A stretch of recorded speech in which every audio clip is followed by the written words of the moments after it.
You're listening to Flaunt. Find your sparkle and create a life you love. After infidelity or betrayal, have you been betrayed by life, your body, or someone that you love? You're not alone. No matter what you've been through, Naked Self-Worth helps you regain confidence, joy, and enthusiasm so you can create a life you love and flourish. Tune in weekly and learn how.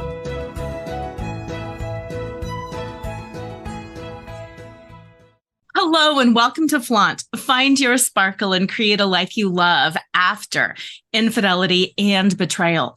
I'm Lora Cheadle, and one of the things that I hear a lot from people who are facing infidelity is that they are concerned about the impact that the infidelity is going to have on their kids. Not only that, they are concerned about their own ability to parent while going through infidelity, because suddenly the rug has been pulled out from under them and all of their internal resources and external resources are going to support themselves. And if you're anything like me, you know that taking care of kids, no matter what their age, no matter what the number of kids you have, is exhausting and it takes a lot. So that's what we're going to talk about today. My guest is Dr. Lynyetta Willis. She's a psychologist and family empowerment coach for frustrated parents. Her clients are competent in quite a few areas of life, but often feel disconnected, resentful, tired, frustrated, stuck, inadequate. That's a big one, isn't it? Or helpless when it comes to strengthening their relationship with their kids. Her people feel a deep calling to grow, both personally and as a family unit, but worry about getting it right. They struggle with guilt, doubt, self-judgment, overwhelm, and oftentimes rely on unhelpful patterns, the same unhelpful patterns that they experienced growing up. Her superpower is helping them transform those unhelpful patterns into strengths so they can strengthen the relationships that matter most, stay connected, and continue growing, both as individuals and as parents. I know you are going to find all of her wisdom so useful, both now during the infidelity recovery journey and also later once this journey is behind you in your entire tenure as a parent. So with that, I'd like for you to talk a little bit about what it is like to be a parent who is experiencing this hugely traumatic situation and has to parent and what we can do. Yeah. So this is hard. I used to work when I was in private practice. I mainly do coaching now, but when I was in private practice, working with couples who were dealing with infidelity was it was a specialty area I just kind of tripped into. And one thing that was consistent was this sense of a need to continue to function in day-to-day life, but dealing with this deep wound that many times there is shame, guilt, fear around sharing with other people. You know, like if you have a physical wound, if you get into a car accident or something like that, a lot of times you go out and you'll talk to other people and you'll tell other people what happened because this was a trauma that happened and now I'm healing, and you'll get all of this, feedback and support. But when it comes to infidelity and other types of betrayal, many couples feel like, I don't know who to tell. I'm ashamed, or I don't know how people will respond, or I haven't made a decision on whether or not I want to stay or go, and I don't want to be judged. Right. So there's a lot of internalization of what's happening and having to deal with it personally. So what I often find happens to a lot of couples, if they weren't there already, they funnel into what I like to call stable misery, which is that sense of, usually I say, you're not in crisis, but you're unfulfilled. But this is a heightened level of that where there is an internal crisis, and stable misery actually becomes a default mode that those who are in betrayal mode can flip into to try to maintain some sense of consistency. So instead of, because we can't stay in that heightened sense of reactivity 24/7, 365. So we kind of drop down into the state where, we lean into what's familiar, what we know, what we understand, what makes sense. And sometimes we don't always deal with the betrayal trauma that we're facing at the same time. So it's like, I'm going to hyper focus on work, or I'm going to hyper focus on kids, or I'm going to hyper focus on the house, or I'm going to hyper focus on, right. Meanwhile, and that's great. That's where stable misery becomes a protective habit. But the flip side of that is that there's still this deep trauma that's there that's not being dealt with. And that can have a deep impact on a person's nervous system and how they regulate their emotions, how present they can be in the moment. Because another coping mechanism when we experience a trauma is to dissociate or not be present with our feelings and our body sensations, because sometimes it's too intense. And especially if the person is still in the home with you and you see them every day, and that can lead to flashbacks and just moments where you're just like, I just went off on you and I was not expecting that, right? So a lot of reactivity. So it's almost like your body and your brain don't even feel like your own. Yeah, I can totally relate to that feeling of your body and brain not feeling like your own. Mm-hmm. So what I'm hearing you say is stable misery can be healthy in a way because it's protective, because it does help you maintain that level of consistency. So your kids are not riding this trauma with you. But at the same time, it's a place that we don't want to stay in forever. We want to still be able to deal with our trauma and to move through things. Is that what I'm hearing? Exactly. 100%. Stable misery. I always say stable misery is a really great place to be if you feel like your life is potentially in chaos or crisis. Yeah. It's so when people fall into that space, it's not necessarily a bad thing, but staying there, like you said, can, it's almost like resigning to a life of unfulfillment and frustration because you're miserable. Yeah. Right? Which that's not what we want to do either. Yeah. Oh, I'm really glad that you went there because that is what I hear so often. People will say, I'm not happy, but I don't want to give up the house. I don't want to have to go back to work and put my kids in daycare. I haven't worked for 10 years. By the time I get trained to get a career and get my feet on the ground, I might as well stay. We have assets together. We have a business together. We have I love his family. He loves mine. There's a lot of people who want to stay for a lot of really valid reasons. But at the same time, they're cutting out their soul. They're denying themselves in order to stay. And that doesn't feel fair either. No, it doesn't. And I think that's why it's important for people to get help and support. Having at least one person that you can talk to with this, preferably someone who's trained, is good. Because what I found is when you go to your best friend or you go to a family member, what ends up happening is they end up wanting to protect you. And they're going to fall on one side or the other, like stick it out, or you need to leave, why are you doing this? Or if they're neutral, they're not helpful, right? So it's like, yes. I'm just going to repeat back and nod and smile at you, so getting with someone who understands this dynamic to help you flow through it in a present-minded, conscious way is really important. Because here's the thing, and I know you've said this too, it's like you don't have to make a decision right now on what you're going to do with the house and the car and the kids and the dog and the truck. And you don't have to go there. Matter of fact, when we're in our trauma, when our brain is in a traumatized state, I would say that's probably the last time you need to be making huge life altering decisions. So getting some help, being able to take time to get safe, whatever that means for you, and give yourself time to really just be present with where you are, what's going on in and around you, so that you can make a decision that's right for you regarding the relationship. Yeah. Yeah.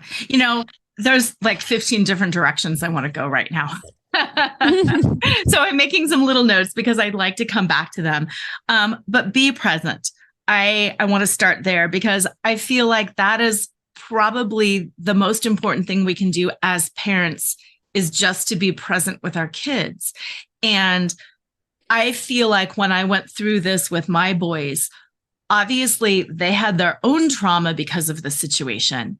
And I was not completely functioning because of my trauma with the situation. And I feel like some of our most precious times, and I'll cry just thinking about it, but when we were just together and we weren't doing anything, and I wasn't like actively parenting, and we weren't having these conversations, but we were just very present with our confusion and with our pain. And sometimes we would just hug each other, and sometimes we'd cry, and sometimes we would just watch a Star Trek episode, but we were just together.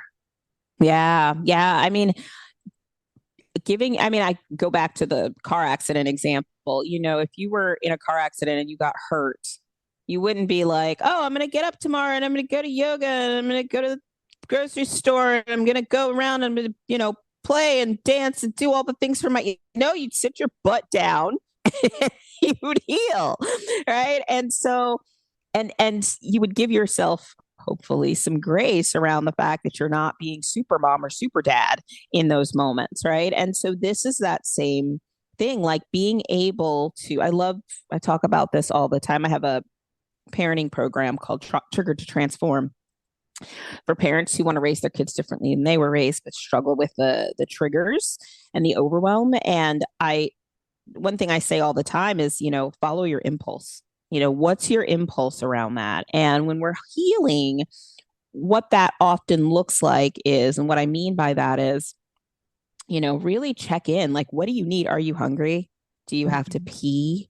Right? Like getting back to basics. I'm talking like that bottom level of Maslow's hierarchy of needs.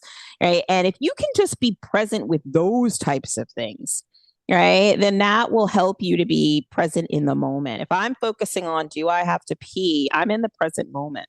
If I'm focused on, if I step outside and I'm focused on the wind hitting my face, I'm in the present moment.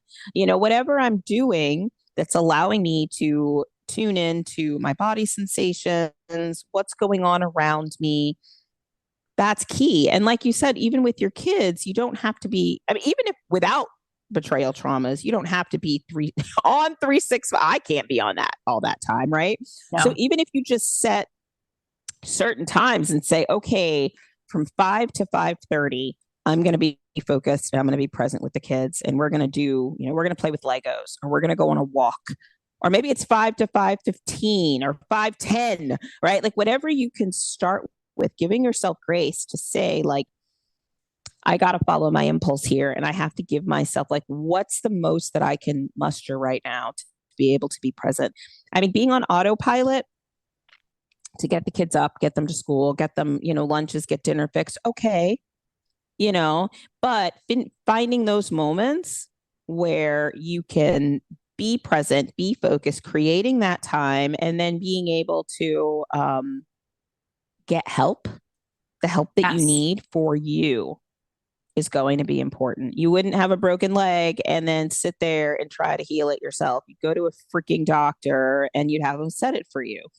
So make sure you do that for yourself. And that's the best you can do for your child, actually. Yeah. And get yourself in healing. Exactly. And I'm glad you went there, because that was another one of the paths that I wanted to go down. Is I appreciate so much how you said, get help. And I want to layer on top of that, get help, and get a lot of help, and get continued sustained help. My sweet spot is really coming in and working with women after they have sat down with a psychologist, a psychotherapist, a counselor, somebody, trained in trauma. They've gone through that. They've gone through that initial wave. And now they have a handle on it. They can still be getting help, and now they want somebody to walk by their side to complete this journey. So they don't just say, okay, well, crisis is over, but now I'm not going to do physical therapy.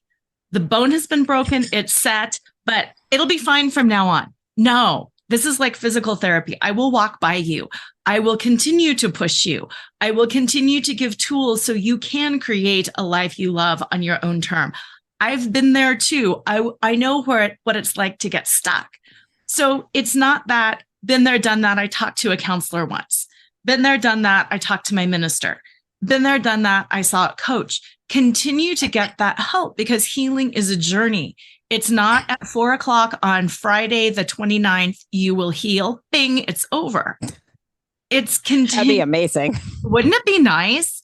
And also what happens to so many of the people that I work with is they heal, quote unquote, the betrayal trauma. They heal the infidelity. Well, that's just the tip of the iceberg because now we have to go through those layers. What led up to this in the marriage in the first place? What led up to this in you in the first place? What is the whole ancestral lineage that you have been carrying around? Because now we get to deal with all of that. And I say get to, not have to, because it is a beautiful gift to be able to go through this and to unpack all of these layers. So thank you for saying get help. Get qualified help and get a lot of it because no, you wouldn't break your leg and be like, best of luck to me.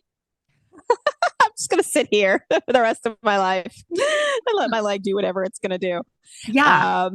Yeah. Don't do that. As somebody who walked on a broken foot for 2 weeks before she realized it was broken, that's not a good idea. It does not help. And, the other thing that I hear a lot, I want to say, so you're like the helpful friend. You're the one that people want to connect with because you've done the work and you've been through the process and you're present enough with yourself to be able to stand by the person and walk with them and journey with them without pressuring them in any one direction or another. Right. Which I think is a fantastic sweet spot. And we don't really have that in our life when we experience things like this, for sure. The other thing that I hear a lot of is and I think you alluded to this in the intro, like, what do I do with the kids? Do we tell the kids? Do we not tell the kids? How do we engage the kids when we're going through all this? And, one thing that I always say in that context is, check your motivations, the age of the child, the relationship that the child has with the parent who has engaged in the betrayal. All things like that really impact whether or not or how you tell the child, and also how aware the child is. So one thing is kids are very intuitive and they pick up on things. And so you might think, oh, my child doesn't know. I haven't told my child, but they can often feel that something's going on. And one thing that's really keen about kids, if they don't have a reason, they'll make themselves the reason, and they will internalize it. Oh, it must be me. Maybe I did something wrong. Maybe I should do something different, those types of things. So being really aware and asking, you can even ask your child, are you noticing anything? What's going on? How is, because sometimes parents will get into fights or, back and forth, or they'll say things to each other. Like, don't assume that your child, you're too young to get it, or that didn't really impact you. Like, wow, that was kind of big what just happened. What's going on with you right now? And really just checking in with your child. I don't think I often had clients who were like, should we tell or not? And I'm like, it depends. That's always the therapeutic answer that everybody loves so much. It depends, right? And so being able to, ask yourself, like, first of all, what are your motivations? Please don't use your kids as therapists or as your best friend or as your revenge partner. That's not what they are. And you will 100% regret it later. I promise you, when they get older and they start to realize like that you parentified them, you turn them into someone that they shouldn't have been. They don't need to know all the explicit details about what mom or dad did with so-and-so down the road in the hotel. That is not okay. Please don't go there. That's not for your child to know.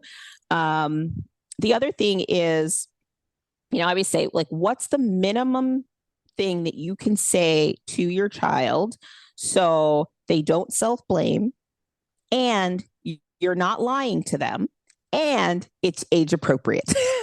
Yeah.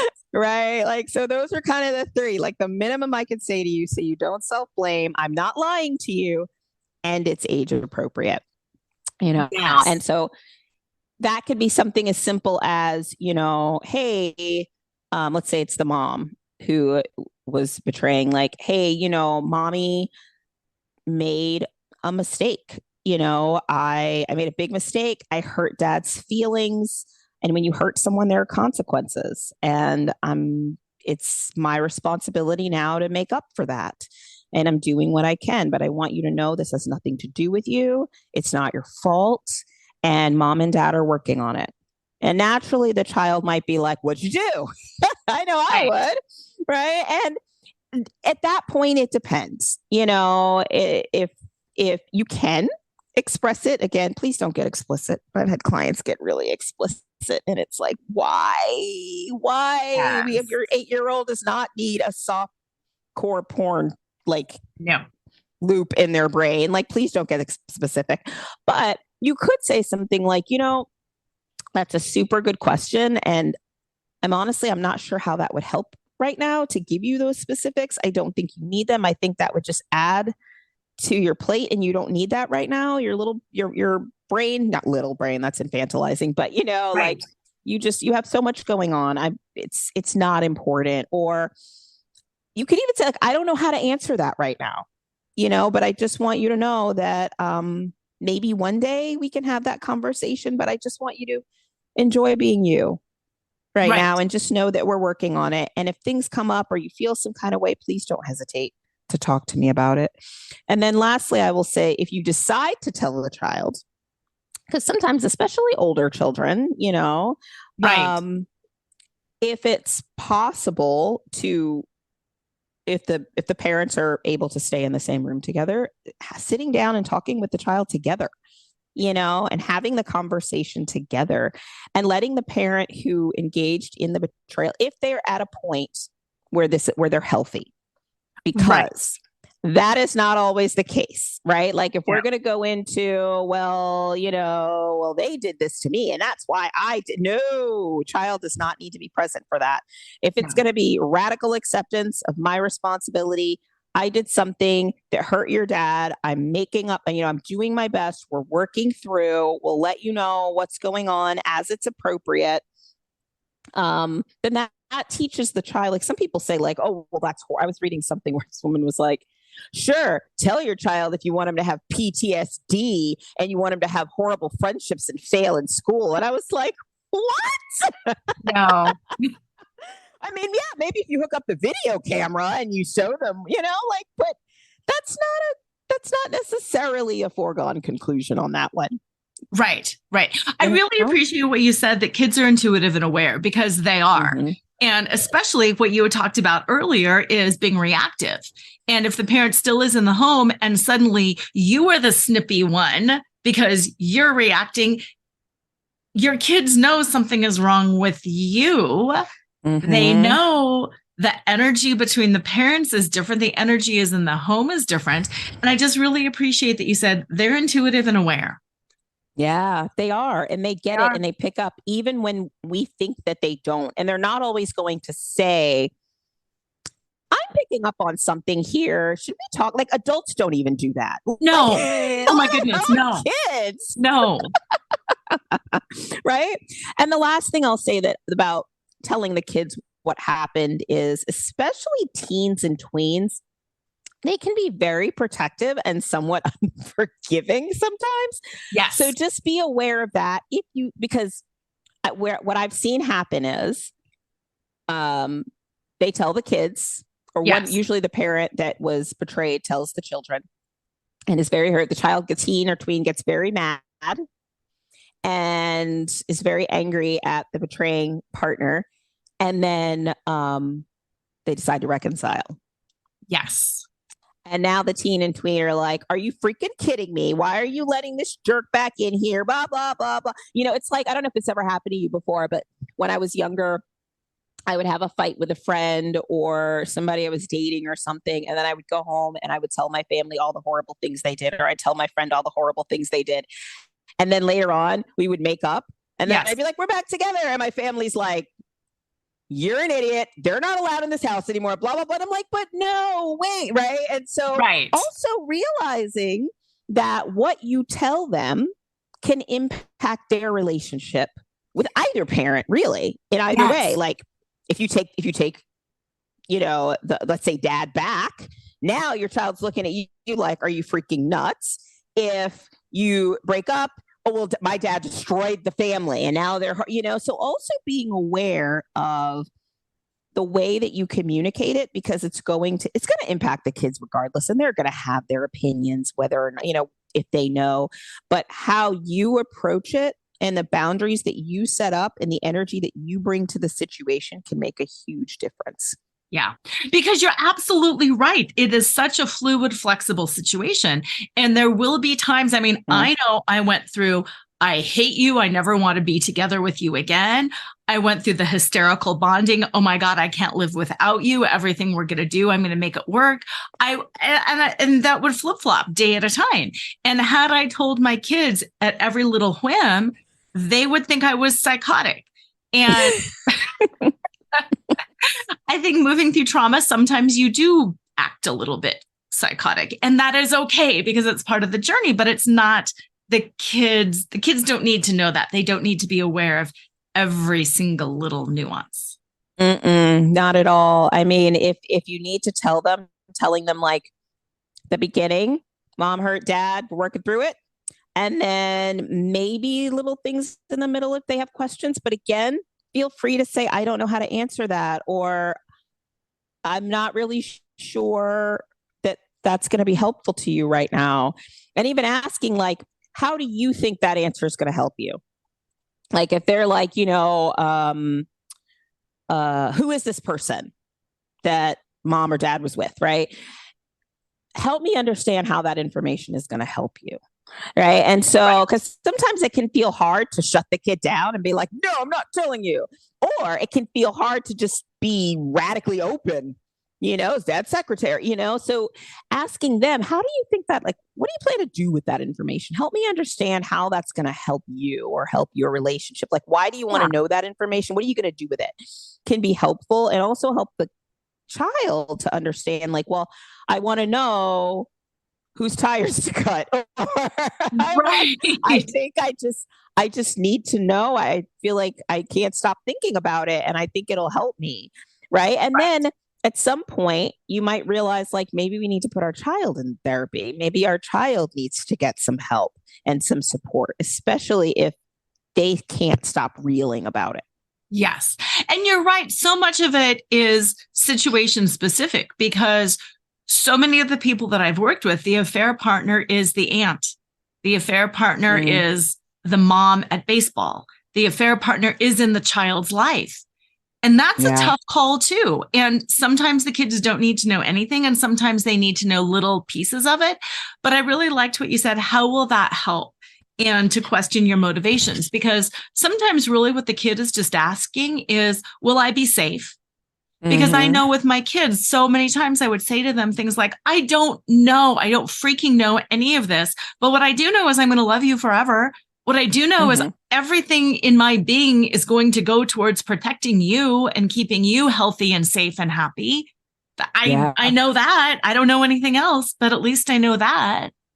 Yes, exactly. And being able to be clear about that, I think, is so helpful, helping the child know you're loved. We love you. If mom or dad are still in the picture, like each of them expressing that love and affection, and as much as possible, keeping the relationship with the child consistent.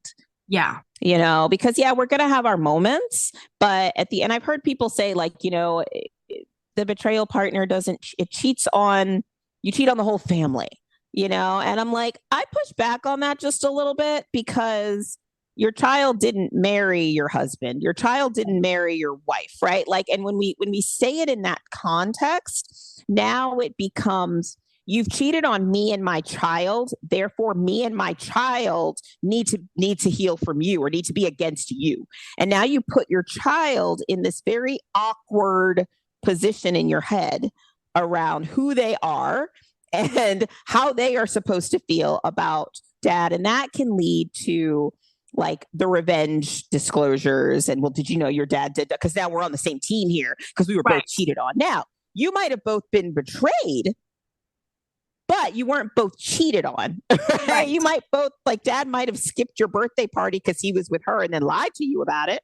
Dad lied to you, you know? So yes, that is absolutely, and that's between child and father to reconcile. That's a whole different relationship dynamic, but dad didn't cheat on your kid. That's not.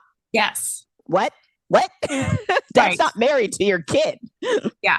I'm glad you said that. I really appreciate that.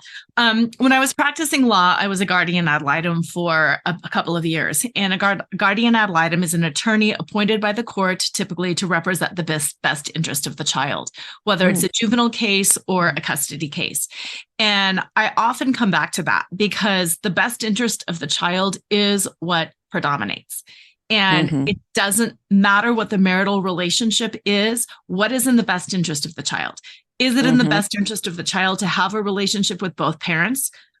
Could be yes, could be no. Is it in the best interest of the child to know this? Could be yes, could be no. And that's something that I go back to time and again. What is in the best interest of the child? Because my best interest and the child's best interest are different. My best interest might be revenge right now, but that's not about my kid. Yeah. I love the way you said that. Yeah. Like my best interest in if we were cheated on together, we probably would have similar best interests, right. But that's not necessarily what happened, you know? And so realizing, like, is it in my child's best interest to tell them this? Is it in their best interest for them to know that? And that can be so hard to separate, because sometimes it may not feel like a revenge disclosure, you know, and you can rationalize it in your head, but it often is. Like, I remember when I was younger, I had a family member who swore that another family member had slept with her boyfriend. And I was very young. I was probably like 10 or 11. And these were siblings. They were sisters. And sister A was like, sister B slept with my boyfriend. And I visited them. And she told me all of this stuff right before I went out to lunch with sister B. And like, you know, she cheated us. She did all this. So I went on that lunch and sister B, like, I love sister B. Sister B's amazing. It was like my favorite sister B ever. And I was so awkward at that lunch because I'm sitting there and I'm like, and, you know, sister B is like trying to engage me and laugh. And I just know I'm like one word answers. And later we spoke about it. And she was like, I knew something was wrong. I was like, what is wrong with you? She's acting so weird. Turns out, I still doubt whether or not it was true, but that's neither here nor there. But the bottom line is it significantly impacted my ability to engage with this, with sister B. And it impacted our relationship and it hurt me. Yes. Because here's the other thing. If you tell a child something and there's literally nothing the child can do about it, like, what are you doing? Yes. Right? There was nothing I could do about that. And come to find out, I think sister A wanted me to confront sister B with it. So it was definitely a revenge disclosure. I'm going to hurt you by telling her because I know you care about her. And then she's going to be mad at you on my behalf. But that wasn't fair. It wasn't fair to me. And I wasn't something I needed to know, you know, so being clear on, okay, I'm going to tell you this. And what is my hope? Where is this going to go? What do I think is going to be the next step as a result of this? What is my hope for this, you know, and the hope for my child when they have this information? Am I then going to give my child resources to deal with it? You know, or is it just like, they did this, bye, go have a nice weekend with them? Really? Seriously? Yeah. Okay. Now that leads to another thing that I want to talk about. Giving your child resources. Yes, maybe your kids need therapy at some point, you know, all of that good stuff, everything we've talked about. And this happens too. The cheating partner is now in a relationship with their affair partner. And every other weekend, you have to turn your kids over to spouse with affair partner. That's really hard. I work with so many women who are like, really? And now I have to tell my kids, go listen to her, go be respectful to her, go. And every fiber of my being wants to be like, what is your best tips, advice for dealing with a situation like that? And then so often the relationship with the affair partner doesn't work out anyway, and you've just put your kids on this enormous roller coaster. Yeah, those are such hard. I actually just had a conversation with someone who was in that situation, and it is a really hard situation. The first thing I would do is make sure that the betraying partner is safe and stable, right? If not, and you're separated, that might be a chance to get that might be time to call in something and get some what do you call them? The agreements about where the child goes. What do you call it? Like a marital agreement or a custody plan. Yeah, custody plan. There you go. That might be time to call that into action, into play. If you think my partner is completely unstable or is emotionally harming my child. Again, not in a parental alienation syndrome type of thing. If your person's a good dad or a good mom, don't ruin that because it will come back to bite you in the butt later. Yes, it will. But if you genuinely feel like this is not okay, then contact an attorney or somebody to get that. But let's just say, for the sake of this conversation, that parents good, parents stable. At that point, honestly, it really is in the betraying partner's best interest to regulate that relationship, and to heal that relationship and to deal with that relationship. The partner who was betrayed, your role in that situation is to come back to those questions with your child. How was it? Are you okay? And not necessarily poking for problems, but, just kind of being curious, noticing, right? Because what the child will do, if you start poking for problems, the child, especially if they have love for both parents, will put themselves in the protector role. Mm-hmm. And they won't tell you anything, right? If they're if I tell, let's say, mom that this girlfriend said mom was stupid, then mom's going to go over there with a baseball bat and destroy the car. Then now your child has to hold this because they believe you can't handle it. So now your child is emotionally regulating for you. Your child is holding stuff for you. They're being your backpack because you can't handle it. So the best thing that you can do is, as much as possible, in front of your child, get curious, check in. Your child, their signs. And you have to point out, did your dad do blood? You could say, I notice every time you come back from your dad's, you seem different. I don't know. Help me understand what's going on. Maybe you're a little agitated, what's happening? And even letting them know, whatever you tell me, I will only help you. You don't have to protect your dad. You don't have to protect me. We can work through this together, right? If you notice something, if you're curious about something. But if you don't know, if they're just then that's time for you to really deal with maybe your own feelings of guilt, jealousy, shame, anger, resentment, right? Because what I often see in these cases is dad and the new, the betrayal partner will shower the kids with gifts, and they get ponies and cars. They buy a 5-year-old a car. They get cars and trips to Disney every weekend, right? And try to buy the kids loyalty, right? And that can feel hard because a lot of times the person who was betrayed is I can't even compete with that. But understanding you don't have to compete with that. Right? What a child doesn't need 15 trips to Disney in a month. What a child needs is love, affection, stability, consistency, right? And to know that they're worthy and they're loved and they're seen and they're heard. And so being that stable presence is going to be what's most important, because at the end of the day, I don't care how many ponies that woman buys or that man buys, you're still mom, you're still dad. And they can't compete with that. So just being that stable parent that child can depend on and come to and rely on. And then you go in your closet, You pick up a pillow and you scream in it as loud as you can. You go get, you call up Lora, you get some support, and then you go from there. Yeah. That is the best way to deal with that, but not to put it on your child or make it your child's issue to deal with. Yeah.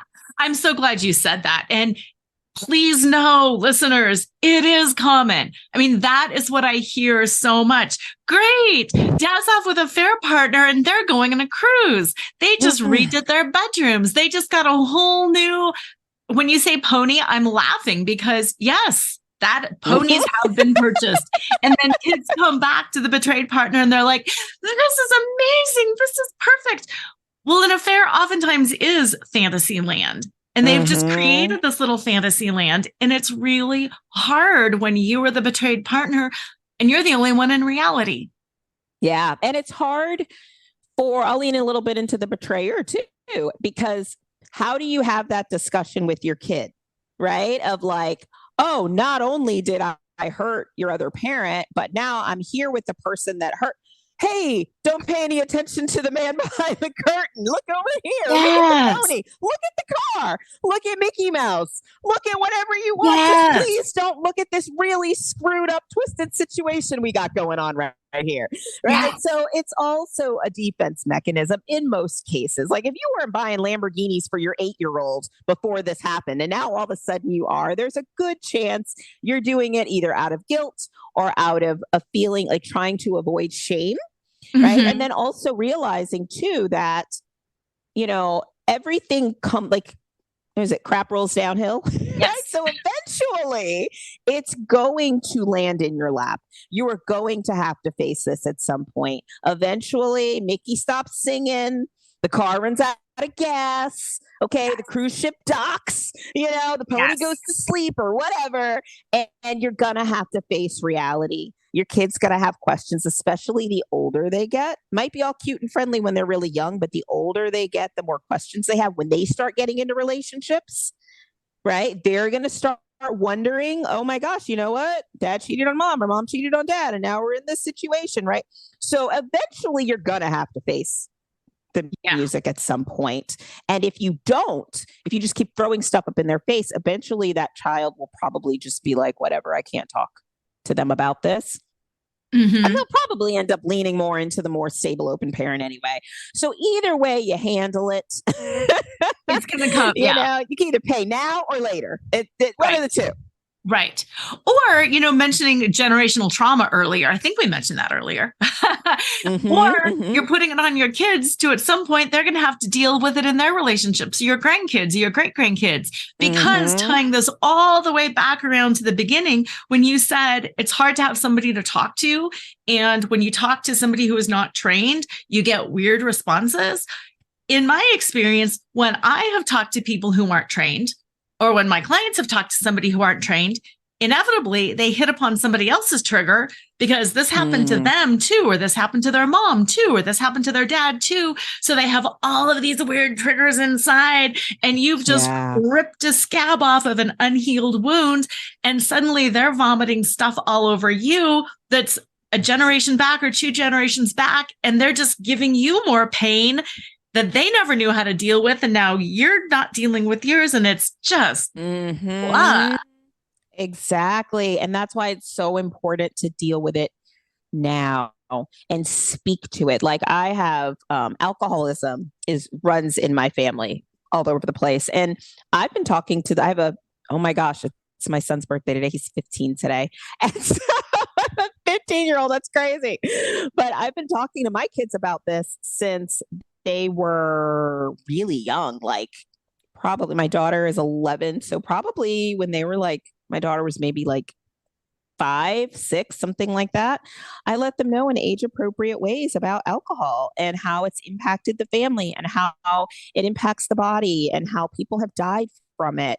Not to scare the crap out of them, but awareness is your superpower. It's the biggest healing agent you can bring when you're trying to heal and deal with intergenerational traumas and dramas.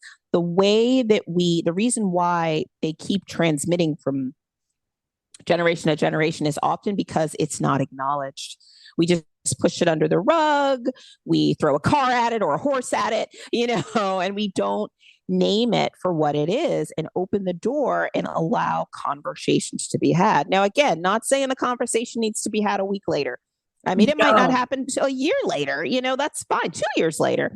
But as long as there's room for those conversations to be had and awareness to be had and people and everybody to talk about it, like, at some point, your kid's going to start asking questions like, why did this happen?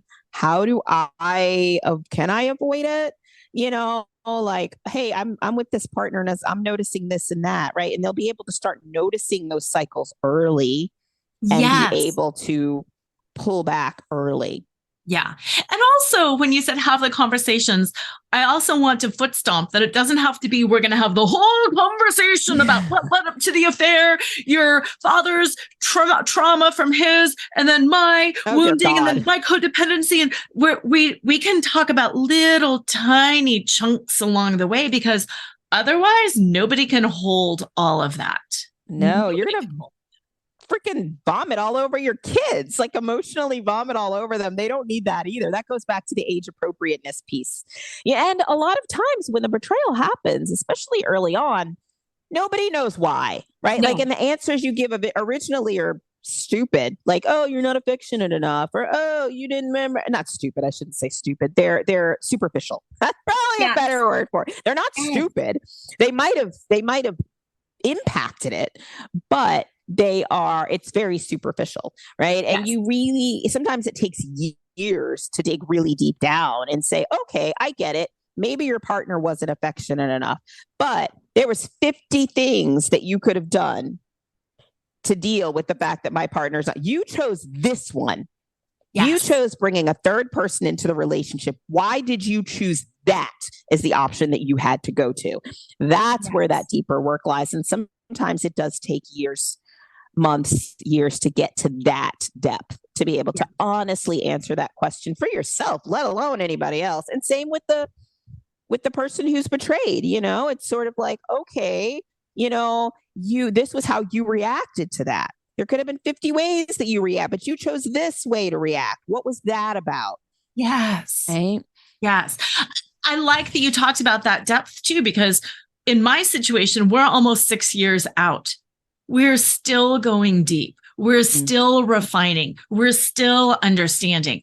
Yes, we have stabilized after the initial trauma about the initial, we've cleared away a lot, but things still come up, and that's okay. That's good. It's not that we have failed to unearth it all in the first 6 months. This is healthy. This is how it should be.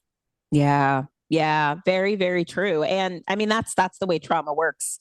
It's layers upon layers upon layers upon layers, and like an onion, right? You have to peel those layers off. That's like in the my Triggered to Transformed coaching program. Like, a lot of parents that come in there, they are asking questions like, why do I keep repeating these patterns and these habits with my kids? Why do I keep yelling? Why do I keep shutting down? Why do I keep blah, blah, blah? And they don't know. They're like, I've read the books. I've listened to the podcasts. I've gone to the summits. I've done all the things, and I can't stop doing this thing right here. Yes. And so realizing that when you find yourself repeating the same habits, that's a sign there's something deeper there. If that's your go-to, there's a reason why parts of you feel the need to reach for that tool. Yes. And I love that you said that, because so often I say cheating is a tool. It's just a tool. It's a bad choice, but it's a tool. And many of the people that I work with, their partners have cheated multiple times. So it's a tool that they keep reaching for. So I really appreciate how you can anchor that into, this is a trigger. This is a tool. How do I stop doing this? And why am I doing it? Because it's not just you lack morality and you're a bad person. What's going on here? Right. Yeah. There's something else going on that makes that easy. Like in the, I love that because I talk about tools a lot too. I always say, we're always using tools in relationships. So the question is not, am I using a tool? It's, is this tool helpful or unhelpful? Right? Does it get me to the next logical step that moves the situation or the relationship forward in the direction that I want it to go? So does it build the house up or does it tear it down, right? If you're trying to build a house with a jackhammer, that's a problem, right? Like it's probably not going to work as opposed to like a hammer. Maybe that's more effective. So yeah. I love like what tools are you reaching for in your relationship with your partner, with your kids, especially? Mm-hmm. You know, when dealing with this, are you reaching for that revenge hammer or are you reaching for the shutdown nail over there? You know, whatever. What are you reaching for to be able to deal and not judging yourself for that, having self-compassion around that and realizing that if you deem it unhelpful, once you have that awareness, you then have the power to do something different. Yeah. Yeah. There's a whole rabbit hole I'm going to avoid going down. It's so easy. We need a part 2. Right. But the rabbit hole I'm going to avoid going down, and I am going to speak to it, and I'm going to put it here. So controversial to say. Sometimes an affair, people do think that it is a helpful tool because it enables them to stay in a relationship that they otherwise wouldn't feel comfortable staying in. Wait, the affair helps them stay in a relationship that they, how so? Say more about that. Because they don't have, when you go to stable misery, it helps them stay in that stable misery. Oh, blowing up the entire marriage because maybe their partner isn't at a place to do the work right now. Or maybe there is another trauma going on. A child is sick. There's somebody has cancer. And sometimes people will reach for the tool of an affair to avoid tipping the marriage, pushing the marriage over the edge because there's a lot of other things going on. And then that trauma, that crisis passes. And now they're like, oh, I used a tool to stay in this, to make this untenable relationship stable. And now I have to deal with all of that. Yeah, I think I see what you're saying. Something that often happens, I don't know if you've heard that adage of,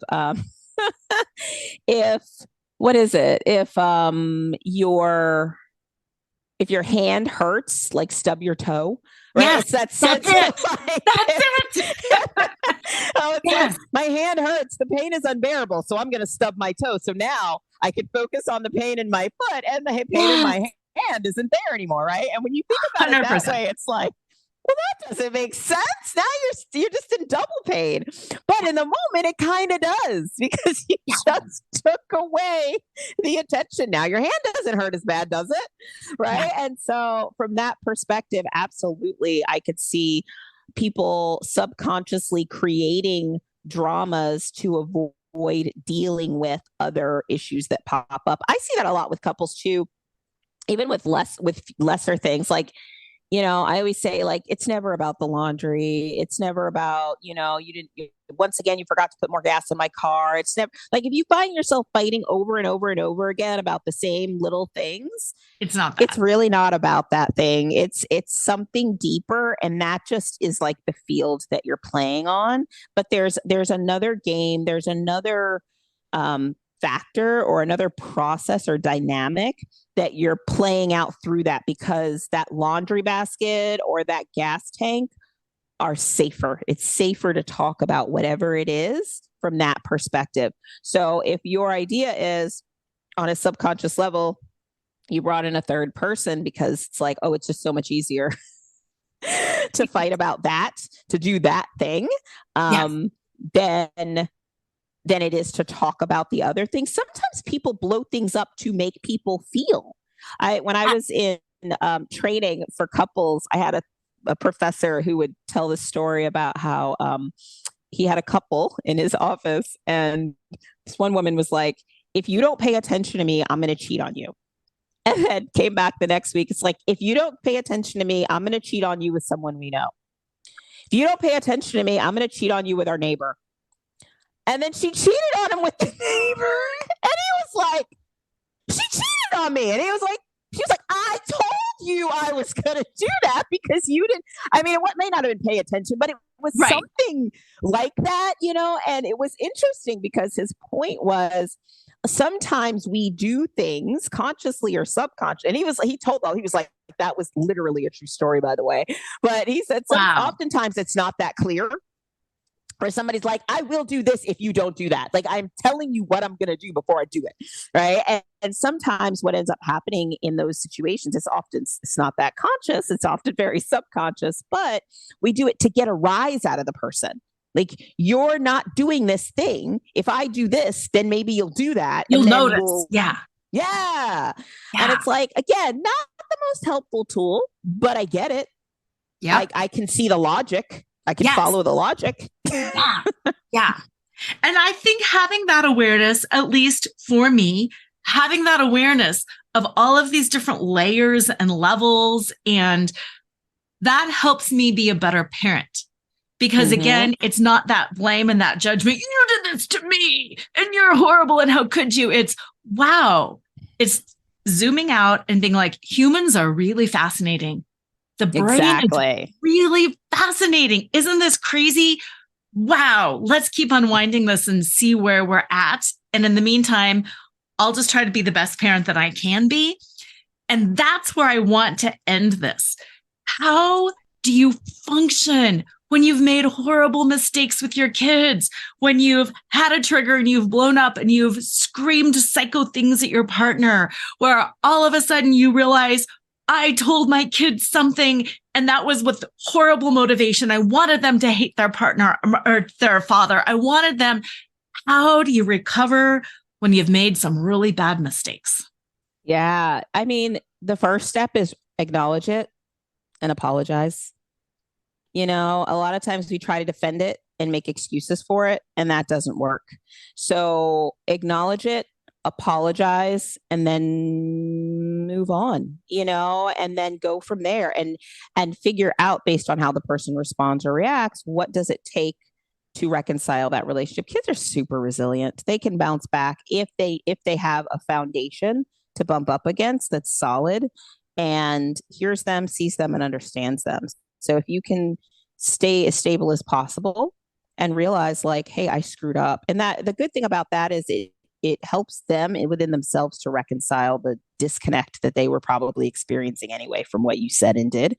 So it's actually healing for them anyway to hear like, I'm sorry, I was wrong. Totally makes sense. And the thing is, that's just a good skill to learn anytime we make a mistake. Thank you so much for all of this. It's really been enlightening. Before we go, where can people learn more about Triggered to Transformed and you? Yes. So the best place to go is go to healingstablemissouri.com. I have a roadmap there that you can download that really helps you to get through that stable misery pattern that you might be finding yourselves in your relationship. Also, if you are a parent who is struggling with triggers, you can go to mytriggerscore.com and you could take a quiz there. And that quiz will tell you your parent trigger score and give you some subsequent resources to shift. And of course, if you want to reach out to me, you can respond to any of those emails and I'll reply. Thank you so much for everything that you have shared. It's been really, really helpful. I mean, both as a parent and just as a person going through infidelity. So listeners, I hope you found this as useful and as enlightening as I did. I will put all of Dr. Lynyetta Willis's links in the show notes. And in the meantime, have a great week. And always remember to flaunt exactly who you are, because who you are is always more than enough. Tune in next time to Flaunt, find your sparkle, and create a life you love after infidelity or betrayal with radio host and life choreographer Lora Cheadle every Wednesday at 7 a.m. and 7 p.m. Eastern Time on syndicated Dream Vision 7 radio network. Develop naked self-worth and reclaim your confidence, enthusiasm, and joy so you can create a life you love and embrace who you are today. Download your free Sparkle Through Betrayal Recovery Guide at nakedselfworth.com.